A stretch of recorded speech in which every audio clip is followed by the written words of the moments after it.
नमस्कार दोस्तों, आज हम दो चरों के रेखीय समीकरण के बारे में पढ़ेंगे।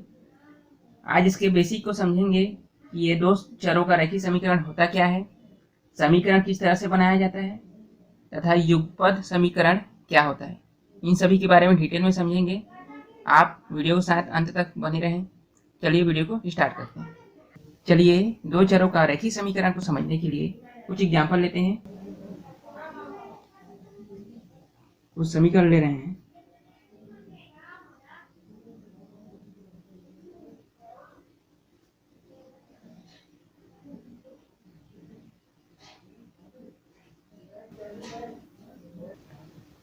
यहाँ पर देखिए दो चर हैं। यहाँ पे हर समीकरण में दो चर हैं, x y दो चर दिखाई दे रहे हैं। यहाँ पर भी आपको दो चर दिखाई दे रहे हैं, यहाँ पर भी है। और इन समीकरणों में घात क्या है? एक। ठीक है, यहाँ पर दो चर हैं, सभी में दो चर हैं और इनके घात क्या है? एक है। तो जिस बहुपद के घात एक होते हैं उनको क्या बोलते हैं? रेखीय बहुपद। ठीक है, जिस बहुपद के घात एक होते हैं उसको बोलते हैं रेखीय बहुपद। यहाँ पर दो चर हैं, तो जिस समीकरण में भी उनकी घात एक हो और दो चर हो उनको हम क्या बोलेंगे? दो चर का रेखीय समीकरण। समझ में आया? जिनके घात एक है और दो चर है उनको आप क्या बोलोगे? दो चर का रेखीय समीकरण। हम इन समीकरणों को कुछ इस तरह से भी लिख सकते हैं व्यापक रूप में।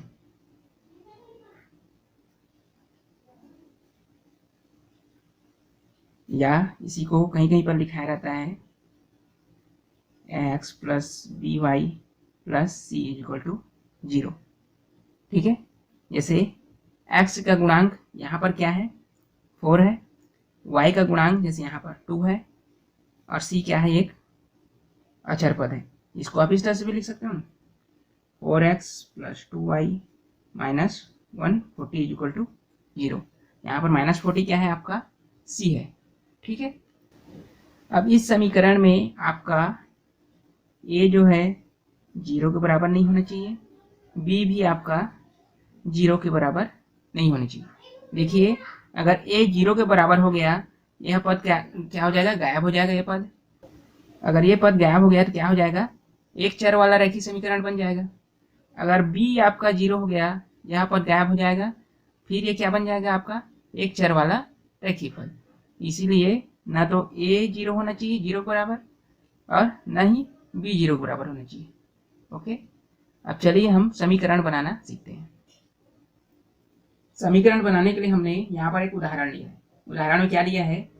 कुछ हिरणों और कुछ सारस पक्षियों के पैरों की कुल संख्या कितनी है? 180 दिया गया है। ठीक है, हम समीकरण बनाना चालू करते हैं। यहाँ पर माना हिरणों की संख्या x है। माना हिरणों की संख्या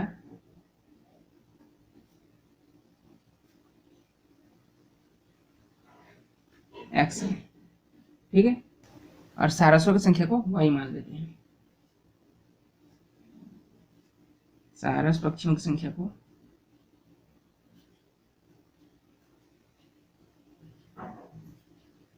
y मान लेते हैं। यहाँ पर क्या दिया है? देखो, कुछ हिरणों और कुछ सारस पक्षियों की पैरों की संख्या 180 है। हम जानते हैं कि हिरणों की पैर कितने होते हैं? 4 होंगे और सारस पक्षी के पैर कितने होंगे? 2 होंगे। ठीक है, तो हम इसे इस तरह से भी लिख सकते हैं, 4x और 2y लिख सकते हैं। अब क्या बोला गया है? इन सब के पैरों की कुल संख्या कितनी है? 180। कथन के अनुसार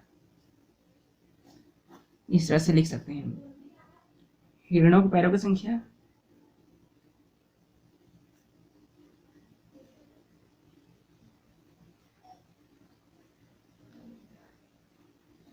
प्लस सारस पक्षियों की पैरों की संख्या।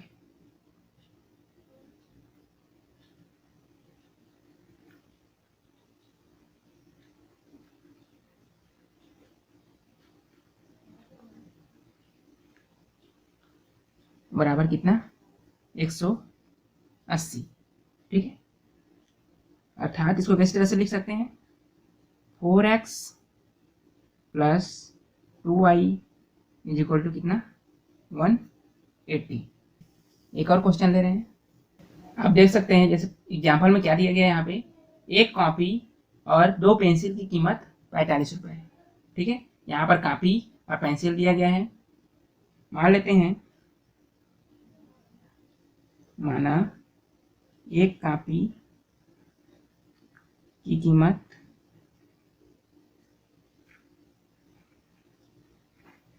क्या है, x रुपये,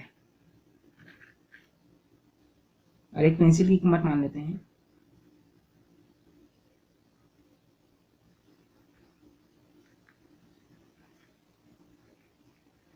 y है।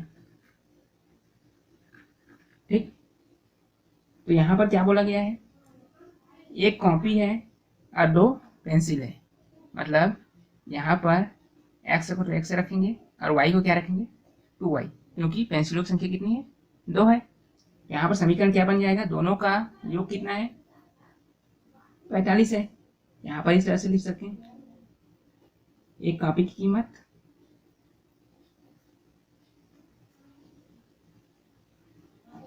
प्लस 2 पेंसिल की कीमत,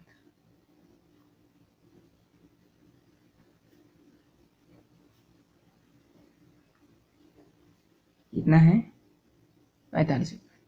इसको इस तरह से लिख सकते हैं, x plus 2y equal to 45। अब हमने समीकरण बनाना सीखा है, चलिए अब युगपत समीकरण क्या होता है इसके बारे में समझते हैं। युगपत समीकरण की परिभाषा कुछ इस तरह से है, एक से अधिक चरों से युक्त एक से अधिक समीकरणों के समूह को युगपत समीकरण कहते हैं। मतलब समीकरणों की संख्या एक से अधिक होना चाहिए, 2 हो सकती है, और वहाँ पर जो समीकरण बनेंगे उनमें 2 चर होंगे। ठीक है, वो आपके क्या कहलाएंगे, युगपत समीकरण कहलाएंगे। किसी भी प्रश्नों का उत्तर जानने के लिए हमको इसी समीकरण का उपयोग करना होता है।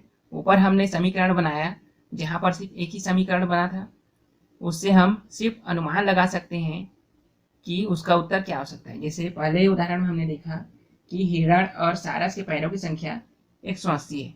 यहाँ पर हम ये नहीं बता सकते कि हिरणों की संख्या कितनी है और सारसों की संख्या कितनी है, लेकिन हम युगपत समीकरण के उपयोग से उनकी संख्याओं को बता सकते हैं। चलिए उदाहरण से हम देखते हैं।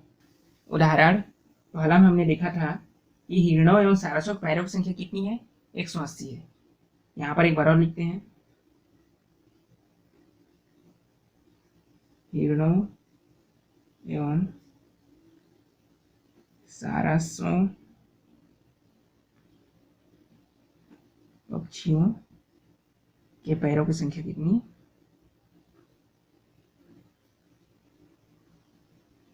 180। ठीक है, यहाँ पर समीकरण क्या बना था, समीकरण बना था 4x plus 2y equal to 180। यह सिर्फ एक ही परिस्थिति थी हमारे पास, इसके आधार पे हम सारस और हिरणों की संख्या को नहीं बता सकते। चलिए एक और परिस्थिति लेते हैं, इसके बाद थोड़ा सा और समझ में आएगा। मान लेते हैं हिरणों की आंखों की संख्या और सारसों की आंखों की संख्या दोनों मिला के 120 है। लिखते हैं यहाँ पे,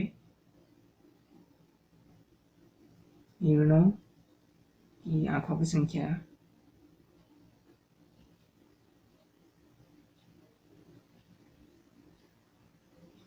प्लस सारस पक्षियों की आंखों की संख्या।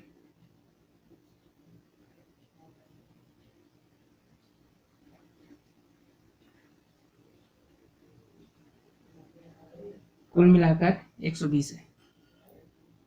ठीक है, यहाँ पर आपका समीकरण क्या बनेगा, देखिए हिरण के भी आंख 2 होंगे, सारस के भी आंख 2 होंगे। यहाँ पर आपका समीकरण बन जाएगा 2x plus 2y equal to 120। ठीक, ये आपका समीकरण 1 बना था और ये आपका समीकरण 2 बन गया। चलिए इसका हल निकालते हैं। समीकरण 2 से हम हल करते हैं। समीकरण 2 से देखिए यहाँ पर हम 2y equal to 120 minus 2x लिख सकते हैं। हमने क्या किया, 2x को क्या किया, पक्षांतर किया। अब इसी 2y के मान को हम समीकरण 1 में रखेंगे। समीकरण 1 में मान रखने पर, ठीक है, समीकरण 1 में मान रखते हैं, क्या होगा, 4x प्लस 2y की जगह हमको क्या रखना है, 120 माइनस 2x इक्वल टू 180, ठीक है। 2y की जगह हमने रखा 120 माइनस 2x। देखिए इसको हल करेंगे क्या होगा, 2 माइनस 2x है, यहाँ पर प्लस 2x है, यहाँ से माइनस हो जाएगा, कितना आएगा, 2x आएगा, और 120 को इधर पक्षांतर करेंगे, 180 यहाँ पर प्लस में, इसलिए इधर क्या हो गया, माइनस हो गया, यहाँ से पक्षांतर किए, यहाँ पर माइनस हो जाएगा, कितना हो जाएगा आपका, 2x इक्वल टू 60, ठीक है। तो x की वैल्यू क्या आएगी आपका, x इक्वल टू हो जाएगा 60/2, यहाँ से ये डिवाइड हुआ, कितना आ गया, 30। देखिए हम x क्या माने हैं, हिरण को माने हैं, यहाँ पर हिरणों की संख्या क्या हो गई, 30 हो गई। अब इसी वैल्यू को हम समीकरण 1 में फिर से रखते हैं, x के मान को समीकरण 1 में रखने पर, ठीक है, समीकरण 1 में रखते हैं। समीकरण 1 में क्या है आपका, 4, x की वैल्यू क्या दिया है यहाँ पर, 30 है, 30 लिखते हैं, प्लस 2y इक्वल टू 180, ठीक है। अब यहाँ से हल होगा, इसके साथ मल्टीप्लाई किया, कितना है, 120 प्लस 2y इक्वल टू 180, ठीक है।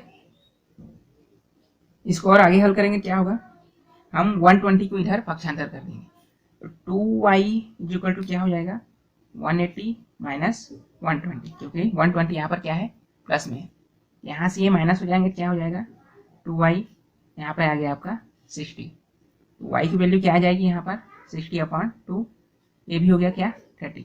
यहाँ पर आपका हिरणों की संख्या भी कितना है, 30 है, और आपकी सारस पक्षियों की संख्या भी कितनी है, 30 है।